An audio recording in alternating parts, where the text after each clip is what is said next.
Assalamualaikum, bersama saya Nuril Akidah Abdul Razak dalam edisi Buletin Selatan 15 Oktober 2014. 5 buah rumah di sekitar Bandaraya Johor Bahru dan Kulai Jaya mengalami kerosakan kecil akibat dilempar bom botol atau molotov koktail dipercayai dilakukan sekumpulan pemberi pinjaman wang tanpa lesen atau ahlong. Timbalan Ketua Polis Johor, Datuk Ismail Yatim berkata, kejadian 2 hari lepas itu berlaku antara 12.30 malam dan 4 pagi bertujuan menakutkan peminjam. Kita dapati bahawa ia merupakan satu tindakan yang dipercayai ahlong cuma untuk menakut-nakutkan kemungkinannya peminjam, dan kerosakan yang berlaku ialah kerosakan yang sangat kecil kerana kita percaya ianya hanya bertujuan menakutkan, bukan bertujuan untuk mencederakan, merosakkan ataupun membakarlah mana-mana tempat. Jadi tujuannya hanyalah untuk menakutkan peminjam-peminjam, dan kita sedang menjalankan siasatan yang rapi. Menurut Datuk Ismail, kejadian itu bagaimanapun tidak melibatkan sebarang kecederaan kepada mangsa dan pihaknya kini sedang melakukan siasatan terperinci bagi mengenal pasti suspek yang terlibat.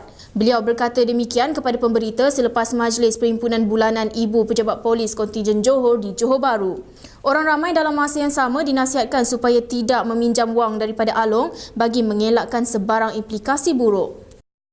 Menjelang aksi suku akhir kedua Piala Malaysia antara pasukan Johor Darul Takzim JDT menentang pasukan Terengganu, pasukan polis kontingen Johor mengatur persiapan rapi bagi memastikan perlawanan dapat berjalan dengan selamat. Menurut Timbalan Ketua Polis Johor, Datuk Ismail Yatim, lebih 1,000 pegawai dan anggota keselamatan akan dikerah bagi mengawal keselamatan di dalam dan luar stadium bagi memastikan tiada sebarang kekecohan atau jenayah berlaku. Dan kita akan mengerahkan lebih kurang 1,000 pegawai dan anggota untuk mengawal keselamatan di stadium dan tempat-tempat yang tertentu, dan kita juga sedang menjalankan risetkan kemungkinan ada pihak-pihak tertentu akan melakukan apa-apa pelanggaran jenayah lah pada tarikh yang berkenaan, pada masa yang berkenaan, dan kita berharap semua penyokong Johor Darul Takzim dan juga penyokong Terengganu supaya mempunyai semangat kesokanan yang tinggi datang melihat perlawanan dan tidak melakukan apa juga perkara-perkara yang boleh mencetuskan ataupun memecahkan keamanan pada tarikh yang berkenaan. Beliau memberitahu pemberita ketika sidang media selepas Majlis Perhimpunan Bulanan Polis Kontingen Johor, Johor Bahru. Perlawanan antara JDT dan Terengganu akan berlangsung pada 16 Oktober ini di Stadium Tan Sri Haji Yunus Lakin. Ke berita tempatan lain. Melalui Pelan Pembangunan Pendidikan Malaysia PPPM 2013 hingga 2025, Kementerian Pendidikan menyasarkan enrolmen kanak-kanak prasekolah meningkat sebanyak 92% pada tahun hadapan. Timbalan Perdana Menteri Tan Sri Muhyiddin Yassin berkata, sasaran tersebut menuntut pertambahan sebanyak 3,500 bilik darjah bagi menampung peningkatan pendaftaran prasekolah tersebut, iaitu hampir 71,000. Kini di bawah Pelan Pembangunan Pendidikan Malaysia PPPM 2013-2025, Kementerian menyasarkan enrolmen prasekolah berdaftar meningkat sehingga 92% menjelang 2 tahun 2015. Sasaran ini menuntut pertambahan sebanyak 3,500 bilik darjah bagi menampung tambahan hampir 71,000 enrolmen pada tahun 2015. Menjelang 2020, kerajaan menjangkakan enrolmen menyeluruh di peringkat prasekolah dengan kira-kira 900,000 kanak-kanak berdaftar di prasekolah seluruh negara. Teks ucapan beliau dibacakan Timbalan Ketua Pengarah Pelajaran Malaysia Sektor Operasi Pendidikan Datuk Sufaat Tumin. Tambahnya, kementerian juga perlu memastikan hampir 900,000 kanak-kanak 4 dan 5 tahun mendapat pendidikan berkualiti di bawah inisiatif Bidang Keberhasilan Utama Negara NKRA. Prasekolah berkenaan sama ada di Kementerian Pendidikan, agensi kerajaan, swasta atau badan bukan kerajaan. Sementara itu, menjelang 2020, sebanyak 50% pusat pendidikan prasekolah akan diusahakan oleh sektor swasta sekaligus menyokong pertumbuhan prasekolah berkenaan. Kementerian juga telah meningkatkan kadar bantuan yuran, geran pelancaran dan pinjaman keutamaan untuk penubuhan dan peluasan pusat prasekolah. Hasrat pendidikan prasekolah akan tercapai melalui pengalaman pengajaran dan pembelajaran PDP yang berkesan dan dilaksanakan berasaskan kurikulum standard prasekolah kebangsaan KSPK. Melalui PDP, kanak-kanak mampu menguasai kemahiran asas seperti bertutur, menulis dan mengira dalam dua bahasa iaitu bahasa kebangsaan dan bahasa Inggeris sebagai persediaan ke tahun 1 di peringkat sekolah rendah.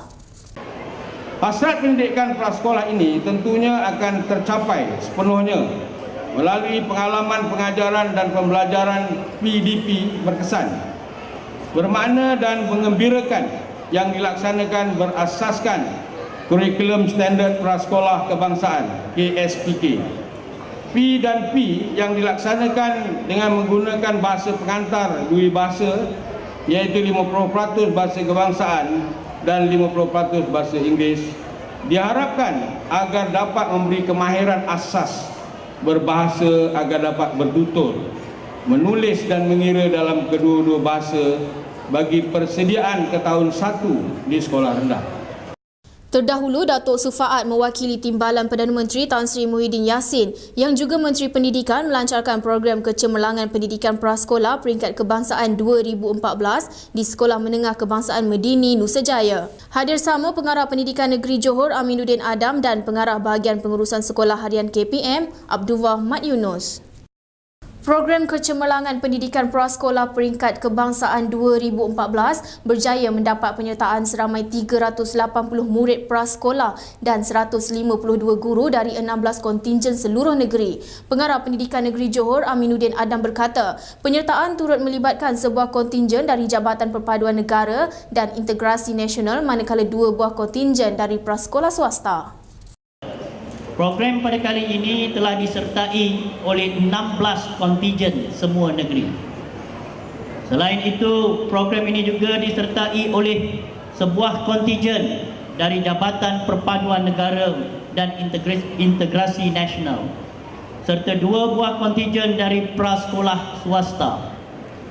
Setiap kontingen dianggotai seramai 20 orang peserta bersama dengan 8 orang guru pengiring. Ini berarti terdapat 380 orang murid menyertai program pada kali ini dengan 152 orang guru pengiring. Pada tahun ini, Jabatan Pelajaran Negeri JPN Johor diberi penghormatan menjadi tuan rumah pada program berkenaan yang berlangsung selama 4 hari bermula 13 Oktober lalu.